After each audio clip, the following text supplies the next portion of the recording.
Hello friends and welcome to my channel code with Inshal. तो previously हमने जो है HTML की सीरीज में बहुत सी चीज़ों के बारे में जाना था। प्रीवियसली हम टेबल्स पे काम कर रहे थे और हमने ये भी देखा था कि बेसिकली टेबल क्या होते हैं, टेबल्स के बॉर्डर क्या होते हैं और बहुत सी डिफरेंट चीज़ें कवर अप की थी टेबल्स के ऊपर। तो आज मैं आपको बताऊंगा कि टेबल साइज़ क्या होते हैं, मीन्स दैट कि टेबल का साइज़ आप किस तरह सेट कर सकते हैं HTML के अंदर। और अगर आपको सेल के साइज़ छोटे करने हैं या बिगर करने हैं, या तो आपको सेल के कॉलम्स बिगर करने या रोज बिगर करने, तो उसके लिए आपको टेबल साइज का यूज़ करना होता है, जो कि HTML में हम यूज़ करते हैं। और मैं आपको आज की वीडियो में पूरा तरीका बताऊंगा किस तरह यूज़ करते हैं, क्या क्या चीज़ें आप इसमें इम्प्लीमेंट कर सकते हैं और इनको यूज़ करने से फ़ायदा क्या होता है। तो बहुत ही अमेजिंग ये वीडियो होने वाली है, स्टार्ट टू एंड देखिएगा। और अगर ये अमेजिंग वीडियो पसंद आए आपको तो वीडियो को लाइक करना ना भूलें। चैनल पे नए तो चैनल को सब्सक्राइब कर दें और साथ ही साथ नोटिफिकेशन बेल भी ऑन कर दें, ताकि इस तरह की कोई भी वीडियो मैं फ्यूचर में अपलोड करूं उसका नोटिफिकेशन पहले आपको मिले। तो वेट किस बात का, चलते कंप्यूटर स्क्रीन के ऊपर एंड लेट्स गेट स्टार्टेड। तो आ चुके हैं हम लोग अपनी कंप्यूटर स्क्रीन के ऊपर और आज की वीडियो में मैं आपको HTML में टेबल साइजेस के बारे में बताने वाला हूँ। तो चले स्टार्ट करते हैं। अगर मैं पैराग्राफ में यहाँ देखूँ तो यहाँ पे लिखा है HTML tables can have different sizes for each column, row or the entire table, जो कि सिंपली हमें बता रहा है कि HTML टेबल्स में आपको डिफरेंट साइजेस ईच कॉलम के लिए, ईच रो के लिए और एंटायर टेबल के लिए देखने को मिलेंगे। जैसे अगर ये एग्जाम्पली एक टेबल है जिसमें आप देख रहे हैं कि रोज के साइजेस अलग हैं, कॉलम्स के अलग हैं, फिर इधर एक कॉलम बना है जिसका साइज़ अलग है, इधर भी रोज के साइज़ अलग है और कॉलम्स के साइज़ अलग है। मीन्स दैट रेंडमली आप साइज़ इसके चेंज कर सकते हैं जो जैसा आप चाहें, या जो साइज़ आप करना चाहते हैं डायरेक्टली आप जो है सेलेक्ट करके माउस के थ्रू चेंज कर सकते हैं। Use the style attribute with the width or height properties to specify the size of a table, row or column. तो इसमें बोल रहा है कि अगर आपको किसी भी टेबल के विड्थ, हाइट या कोई भी प्रॉपर्टीज़ चेंज करनी है तो उसके लिए आपको स्टाइल एट्रीब्यूट का यूज़ करना होता है, ताकि आप टेबल का साइज़ और उसकी रो और कॉलम का साइज़ अपने हिसाब से सेट कर सकें, लेकिन स्टाइल के एट्रीब्यूट के अंदर। क्योंकि आपको पता है अगर हमें किसी भी चीज़ का विड्थ, हाइट या कलर वगैरह सेट करना होता है तो उसके लिए हम स्टाइल एट्रीब्यूट का यूज़ करते हैं, और इसलिए यहाँ पे भी स्टाइल एट्रीब्यूट का यूज़ करना ज़रूरी है। इसी तरह अगर मैं नीचे आऊँ तो यहाँ पे HTML टेबल विड्थ के बारे में कुछ लिखा है कि अगर आपको HTML में टेबल विड्थ सेट करनी है तो वो किस तरह कर सकते हैं। To set the width of a table, add the style attribute to the table element. जैसे अगर आप इनलाइन CSS को यूज़ करते हुए विड्थ ऐड करना चाहते हैं टेबल में, तो आप डायरेक्टली टेबल के अंदर स्टाइल एट्रीब्यूट डाल सकते हैं और उसमें जितनी विड्थ आप आपकी टेबल में ऐड करना चाहते हैं वो आप ऐड कर दें। जैसे इधर एग्जाम्पल में 100% लिखा है, तो आप ये 100% विड्थ भी डाल के देख सकते हैं कि आपको 100% विड्थ शो हो रही है या नहीं। मैं सिंपली ये एग्जाम्पल कोड यहाँ से कर लूँगा कॉपी। उसके बाद मैं आ जाऊँगा VS कोड के अंदर। जैसा आपको पता है कि VS कोड हम as a text editor use कर रहे थे प्रीवियस वीडियो में, और मैं यहाँ से न्यू फाइल सेलेक्ट करूँगा। फाइल का नाम मैं index.html सेव करूँगा, जो कि प्रीवियस वीडियोज़ में भी हम करते थे। और .html इन दी एंड ज़रूर लगाएं ताकि file S HTML format save हो। जहाँ आपको सेव करना है कर दें। मैंने डेस्कटॉप पे फाइल को सेव किया, उसके बाद मैं वो सारे कोड्स पेस्ट कर दूंगा जो कि मैंने कॉपी किए थे। लेकिन उससे पहले हम यहाँ पे स्टार्टिंग कोड्स ऐड करेंगे। तो स्टार्टिंग कोड्स ऐड करने के लिए HTML का टैग डालेंगे इस तरह, और फिर उसके बाद हेड आ जाएगा, फिर यहाँ बॉडी, और फिर बॉडी के अंदर हेड के बाद टाइटल ऐड करते हैं सबसे पहले। और टाइटल में आप टाइटल आप कुछ भी दे सकते हैं जो आप चाहें। काम करते हैं, यहाँ पे HTML आ गया, उसके बाद हेड, फिर टाइटल। अब टाइटल में आप जो टाइटल देना चाहें, जैसे मैं इधर टाइटल दे दूँगा HTML टेबल साइजेस। इस तरह करके मैंने टाइटल दे दिया। उसके बाद मैं आ जाऊँगा यहाँ से बॉडी का टैग डालूंगा और फिर वो सारे कोड्स पेस्ट कर दूंगा जो कि मैंने कॉपी किए थे। यहाँ पे अब मैं करूँगा फाइल को सेव। उसके बाद मैं फाइल एक्सप्लोरर में आऊँगा, डेस्कटॉप में आऊँगा और अपनी इंडेक्स वाली फाइल को यहाँ से डबल क्लिक करके सिंपली ओपन करूँगा। तो आप देख रहे हैं कि यहाँ पे जो इसकी विड्थ है ये 100% हो चुकी है, और आप देखें कि रोज़ की यहाँ पे आ रही है, फिर जो दूसरी रो है वो यहाँ आ रही है, और जो तीसरी रो है वो यहाँ आ रही है। मीन्स आप इसको रो भी कंसिडर कर सकते हैं और कॉलम भी, क्योंकि अगर कॉलम क्रिएट होगा तो कॉलम इस तरह क्रिएट होगा वर्टिकल में, और रोज़ जो है इस तरह हॉरिजॉन्टल में क्रिएट होंगी। रोज़ में हमने सिर्फ 3 हेडिंग्स ऐड की हैं। अगर आप ज़्यादा हेडिंग्स ऐड करके देखना चाहते हैं तो वो भी आप ऐड कर सकते हैं, तो एक हेडिंग और आगे ऐड हो जाएगी। और अगर कॉलम्स में भी कुछ चीज़ें ऐड करना चाहते हैं तो वो आप इस तरह कर सकते हैं, तो कॉलम्स में भी और वर्टिकली में चीज़ें ऐड हो जाएंगी।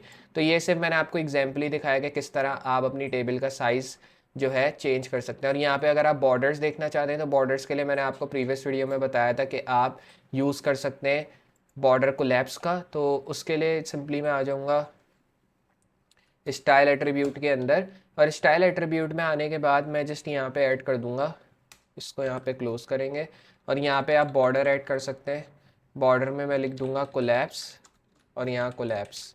इससे क्या होगा, जो बॉर्डर है वो डबल की जगह सिंगल में हमें शो होगा, क्योंकि अगर हम नॉर्मली बॉर्डर देखते हैं तो वो हमें डबल में शो होता है।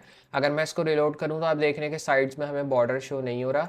तो आप जो है बॉर्डर को इस तरह भी ऐड कर सकते हैं कि आप डायरेक्टली टेबल के अंदर जाएँ और फिर बॉर्डर लिखें। अगर मैं यहाँ लिखता हूँ बॉर्डर कलर, और बॉर्डर कलर में मैं लिखता हूँ वन पिक सॉलिड ब्लैक, तो उससे क्या होगा, मुझे ब्लैक कलर में मेरा जो बॉर्डर है वो शो होगा और उसके साथ ये border collapse, collapse means that single quotes में मीन सिंगल लाइन में मुझे मेरा बॉर्डर जो है वो शो होगा। अगर मैं रिलोड करता हूँ तो इधर अभी भी मुझे बॉर्डर शो नहीं हो रहा ऑब्वियसली, क्योंकि इसकी जो विड्थ है वो अगर आप देखें तो बहुत ज़्यादा है और इस हिसाब से जो बॉर्डर्स हैं वो हमें शो नहीं हो रहे।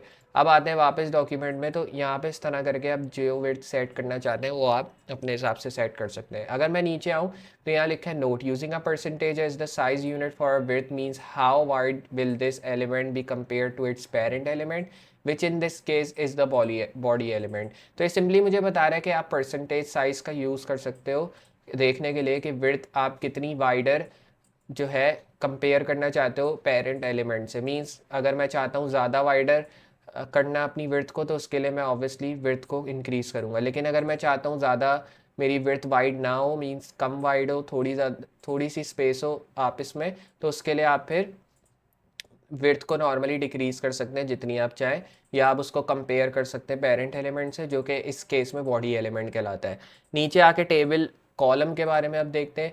Basically to set the size of a specific column at the style attribute on a T H और टी डी एलिमेंट। जैसे अगर हमें टेबल का साइज सेट करना होता है, इसके लिए हम स्टाइल एट्रीब्यूट ऐड करते हैं टेबल में और उसके बाद उसकी विड्थ वगैरह सेट कर देते हैं।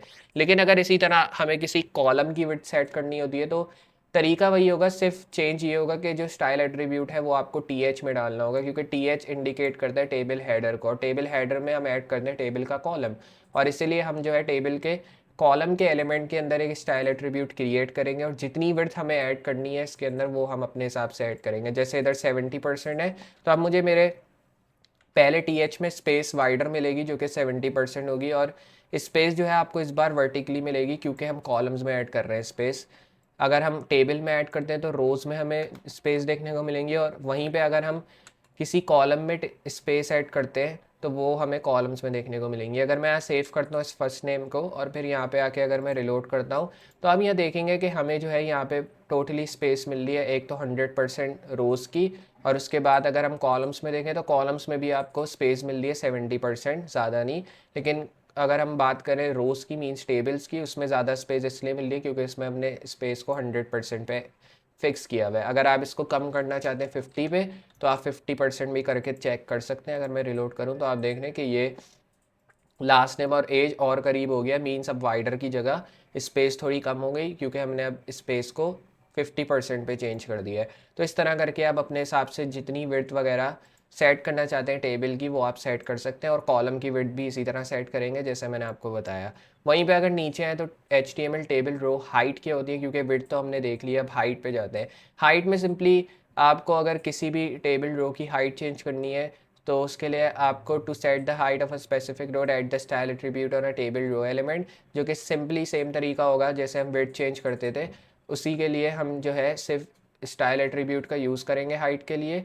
और सिर्फ उसमें क्या चेंज होगा कि विड्थ की जगह हाइट डालेंगे, और हाइट में आपको जितनी हाइट चाहिए कॉलम में वो आप ऐड कर सकते हैं। जैसे अगर मैं 200 पिक्सल हाइट चाहता हूँ मेरे कॉलम्स में हो तो उसके लिए मैं क्या यूज़ करूँगा, हाइट कॉलन 200 पिक्सल, या अगर आप ज़्यादा हाइट चाहते हैं तो वो भी आप ऐड कर सकते हैं, या अगर कम चाहते हैं तो कम भी आप ऐड कर सकते हैं, वो आप पे डिपेंड करता है। अगर मैं पेस्ट करूँ ये सारी चीज़ें यहाँ पे चेक करने के लिए कि कितनी हाइट मुझे शो हो रही है 200 पिक्सल पे, तो मैं सेव करूँगा और फिर आ जाऊँगा ब्राउज़र में, रिलोड करूँगा तो ये स्पेस शो हो रही है, और आप देख रहे हैं कि हाइट में भी हमें अब स्पेस शो हो रही है।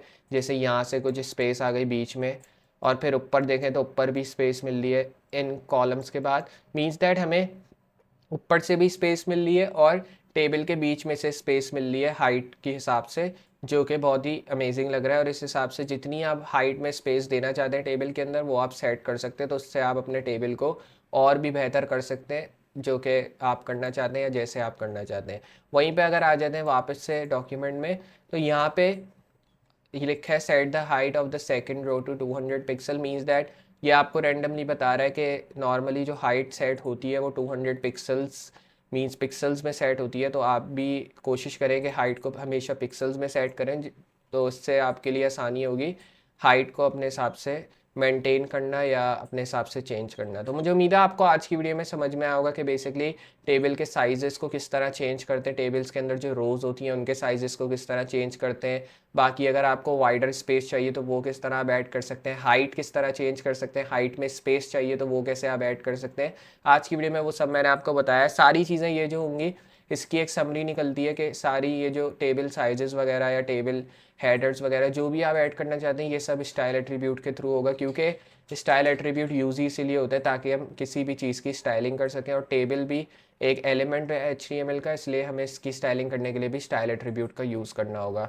तो मुझे उम्मीद है आपको ये अमेजिंग वीडियो पसंद आई होगी जिसमें मैंने आपको टेबल के साइजेस के बारे में बताया। तो अगर आपको ये वीडियो अच्छी लगे, पसंद आए, तो वीडियो को लाइक करना ना भूलें, चैनल पे नए तो चैनल को सब्सक्राइब कर दें और साथ ही साथ नोटिफिकेशन बेल ऑन कर दें ताकि इस तरह की कोई भी वीडियो मैं फ्यूचर में अपलोड करूँ उसका नोटिफिकेशन पहले आपको मिले। तो मैं मिलता हूँ अगली वीडियो में इसी तरह की अमेजिंग और हेल्पफुल चीज़ों के साथ, तब तक के लिए गुड बाय।